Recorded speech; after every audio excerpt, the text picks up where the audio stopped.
Hello दोस्तों, कैसे हैं आप लोग। उम्मीद करते हैं कि अच्छे होंगे और आपकी पढ़ाई अच्छी चल रही होगी। तो जैसा कि लास्ट लेक्चर में हमने मूल कॉन्सेप्ट स्टार्ट किया था और उसके बाद हमने लेक्चर नहीं प्रोवाइड कर पाया, एक लंबा गैप हो गया कुछ कारणों की वजह से। बट आपको अब रेगुलर वे में क्लासेस मिलेंगे। अब आपका क्लास कंटिन्यू हम आपको वीडियो प्रोवाइड करेंगे। तो लास्ट लेक्चर में हमने जो बताया था उसको थोड़ा सा 5 मिनट में रिकैप करते हैं, क्योंकि एक लंबा गैप हो गया है। तो उस चीज़ों को फिर से हम रिकॉल करते हैं। तो मोल कॉन्सेप्ट हमने स्टार्ट किया था और उसमें हमने बताया था जो मोल नेम वाज गिवन बाई, जो मोल नेम दिया गया था ये ओस्टवाल्ड एक साइंटिस्ट थे, उन्हीं के द्वारा दिया गया था। अब मोल का मतलब क्या होता है, तो अगर मोल की हिस्ट्री में मैं जाऊं तो ओस्टवाल्ड ने मोल का मतलब बताया था हीट और पाइल्स। तो एज सच मोल का कोई मतलब नहीं होता है। एक चुटकी में जो भी चीजें होती हैं उसी को क्या कहते हैं, एक मोल। एक चुटकी में जो भी चीजें होंगी उसी को क्या कहा जाएगा, एक मोल। लेकिन डे टू डे लाइफ में चल जाएगा कि एक चुटकी अगर आप लें, एक चुटकी हम लें, वो डिफरेंट क्वांटिटी को रिप्रेजेंट करेगा। लेकिन केमिस्ट्री में हमको इस वैल्यू को क्या करना था, फिक्स करना था। जैसे 1 मोल सोडियम आप लें, 1 मोल सोडियम हम लें, दोनों का मास क्या हो, भार क्या हो, सेम आना चाहिए। तो इस चीज को हमने डिराइव किया था लास्ट लेक्चर में। वन मोल रिप्रेजेंट करता है किसको, 1 मोल इक्वल टू होता है number of carbon atoms present in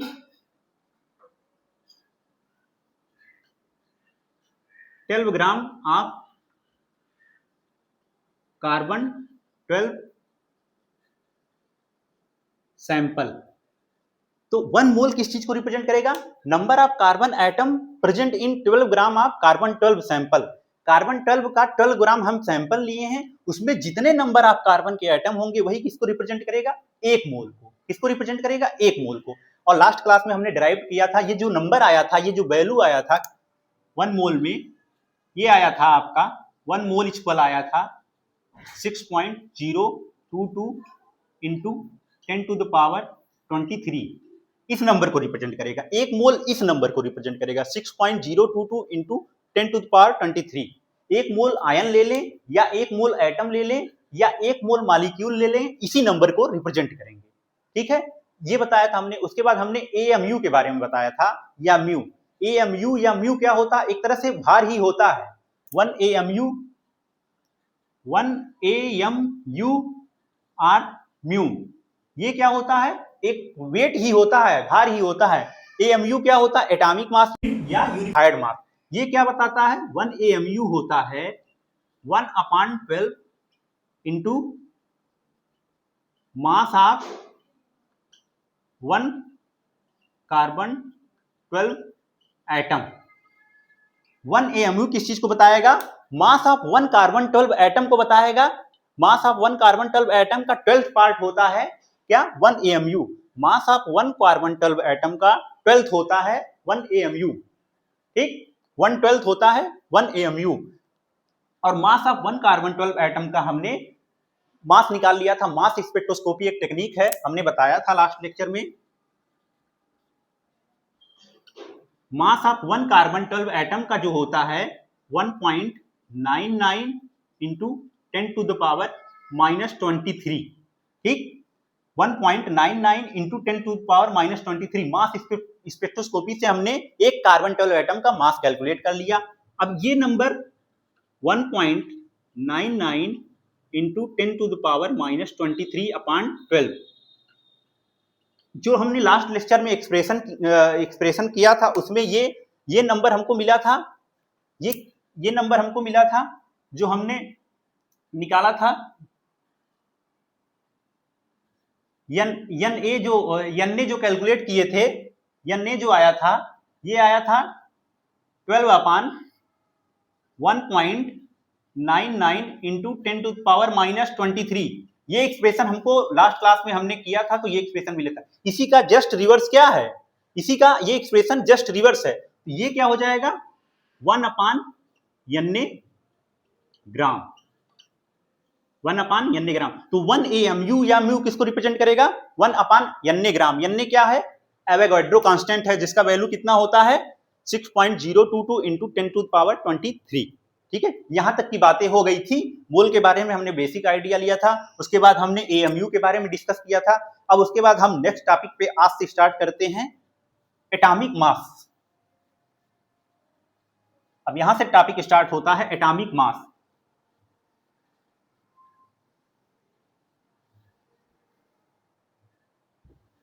atomic masses क्या होते हैं, इसके बारे में आइए देखते हैं।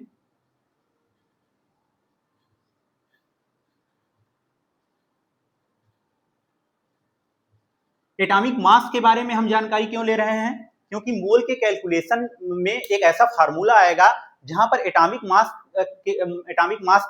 का हमको कैलकुलेशन पता निकालना पड़ता है। इस वजह से हम एटॉमिक मास के बारे में जानेंगे। तो एटॉमिक मास कितने प्रकार का होता है, एटॉमिक मास को देखते हैं। आइए, एटॉमिक मास जो होता है, 3 प्रकार का एटॉमिक मास हम पढ़ेंगे यहाँ पे।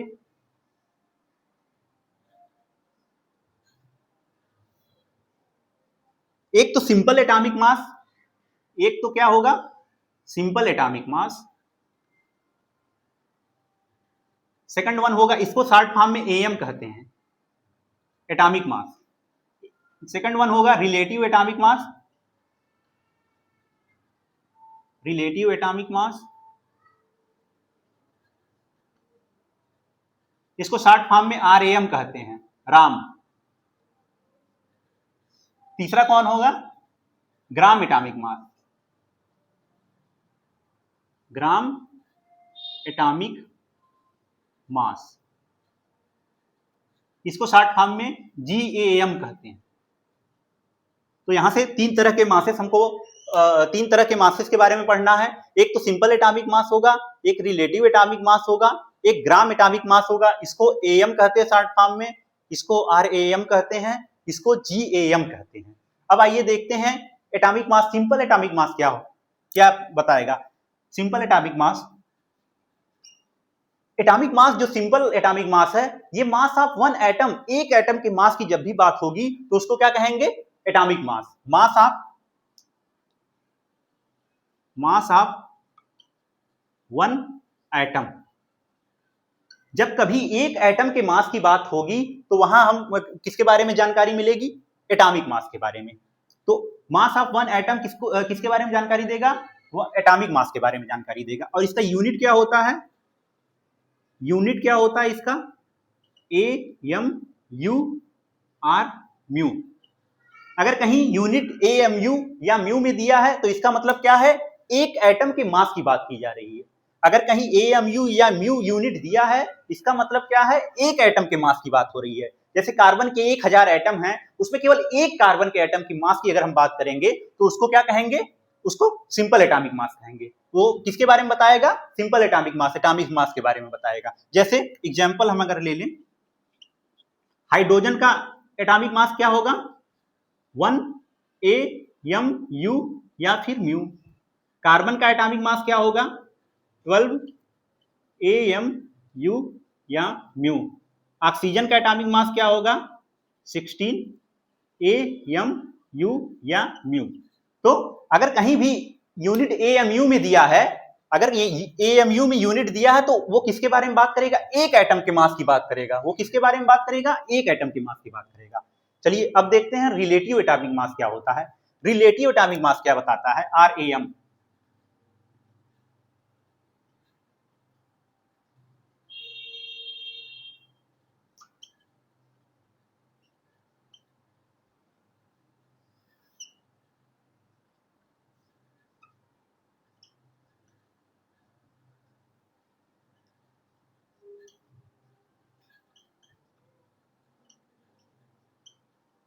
रिलेटिव एटॉमिक मास किसके बारे में बताएगा, ये भी एक एटम के मास के बारे में बताएगा, लेकिन किसके रिस्पेक्ट में, mass of one carbon 12 atom का 1/12 के रिस्पेक्ट में बताएगा।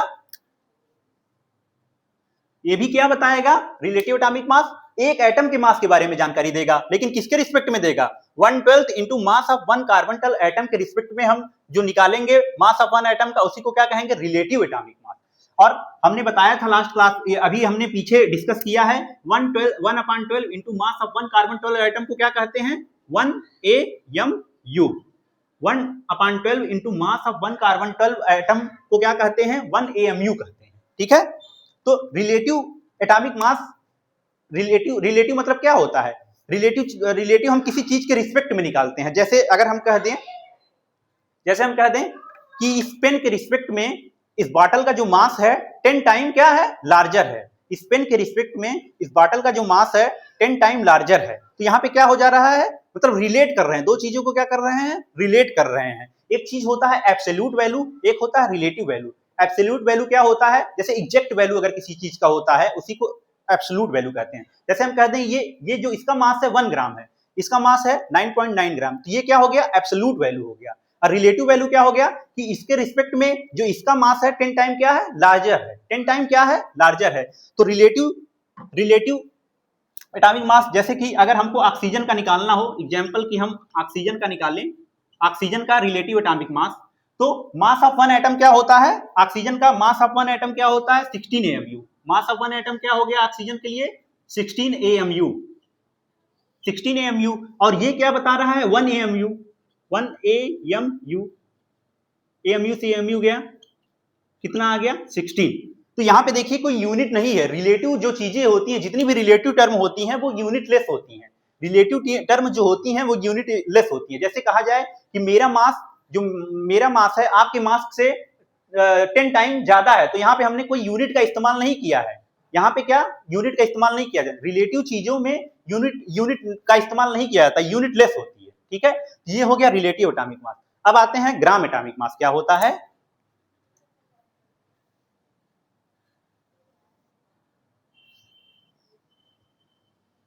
ग्राम एटॉमिक मास क्या होता है?